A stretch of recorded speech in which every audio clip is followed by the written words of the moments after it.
Coming at you live from the 801. Let's boogie. Alright, y'all.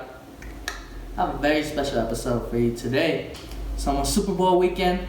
So, why not break down top 5 players on each team? That way, if you don't know the teams, at least you know some top players' names if you don't know them already. So, what I'm going to do is I'm going to list them from 5, 4, 3, 2, 1. So, we're going to go in descending order, ascending order. I don't know. For those people that know the order, go ahead and put it in the comments underneath.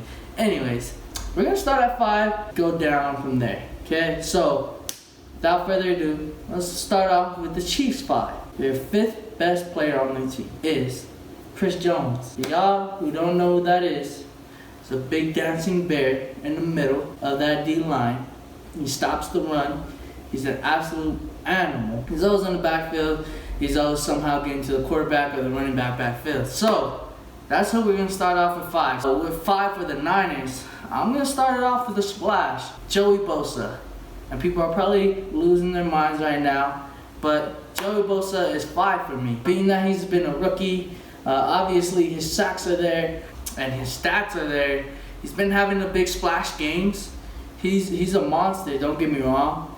But he also gets single team because he has some beast in the middle too. So obviously Joey Bosa is a beast. So he's at 5 for the Niners. All right, 4.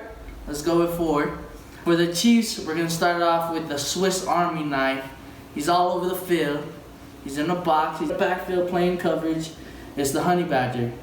I think he's gonna be a huge factor for the Super Bowl just because. Tyrann Mathieu, he can be moved all over the place. You always have to keep your eye on him. Jimmy Garoppolo always has to keep an eye on him because he can literally move wherever he wants. And that's scary for a defense just because we don't know what he's doing exactly. And he disguises coverages really well. So we're going to see how that goes. So number 4 for the Niners is DeForest Buckner. He's the 4th best player. He's the best D lineman in my opinion just because he takes on double teams. He's been in the league for a while. He's had a household name. Just off of longevity, he gets the nod over Joey Bosa. Even though Joey Bosa gets all the love, Defoe is a beast, man. He gets all the double teams and still makes plays in the backfield. So there shouldn't be really any argument right there. We have the best D lineman in the league. So it's cutting apples and oranges or whatever you want to do. They're pretty much a wash. DeForest Buckner and Joey Bosa, they're up there. All right, let's get to 3. Dwayne Wade. All right, Travis Kelce for the Chiefs. And Travis Kelce, he's a beast, bro. He's moved all over the field. He blocks. He catches. I guess he does his job, but he does it really damn well. So he's all over the field. He's a character. He's matured a lot. He used to get a lot of penalties and get thrown out of the game. But yeah, he's a baller. He's been there for his team all year, even when Mahomes went down. He's been there. So yeah, I'll put him at 3. 3 for the 49ers is Richard Sherman. You put him on one side, he locks up that whole side. So he's getting old, but still covers with the best of them. So he's been all-pro second team this year. Still a beast, man. Still got a pick in both of the games, the NFC playoff games before this. I'm hoping he has a trifecta and has 3 picks. So let's do it. All right, down to deuces. All right, the second best player for the Chiefs is Tyreek Hill. He's one of the fastest down players in the league. Obviously, the fastest player in the league. They don't call him Cheetah for no reason. Dude's the fastest in the league. He makes fast people look slow. That's how fast he is. So definitely, always gotta keep your eye out for him. He's all over the field. They use him for motions. They use him as a decoy. They use him for deep bombs. He's a monster. Number 2 for the Niners is Jimmy G. Jimmy G, he's been consistent all year. Although his stats show that he doesn't pass too much, when he does need a pass, he makes it happen. He's very accurate. The Niners didn't have him last year for most of the season last year, and they got the 2nd overall pick, so that just shows you that Jimmy G is freaking important to the Niners.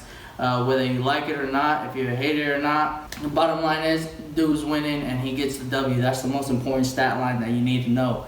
He gets W's. Alright, for the grand finale, I don't think there's any surprise with this. The best player for the Chiefs is Patrick Mahomes. He has all the commercials about him. He has the best arm, the best QB in the league. And honestly, I don't know if there's any debate whether or not there is anybody that's better than him. For the 49ers, George Kittle is their best player. He helps with the run game and the passing game. He's super vital because he's the best tight end in the league. First team All-Pro for a reason. He gets shit done. And you know what that means? That means a W. If he doesn't have a big game catching the ball and getting all his yards, you better damn well know he's pancaking some fools in the backfield. So it's a very fun matchup.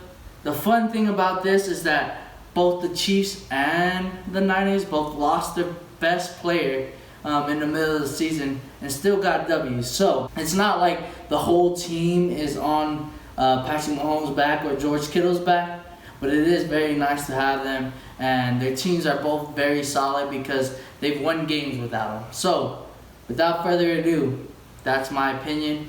If you have something different, definitely let me know.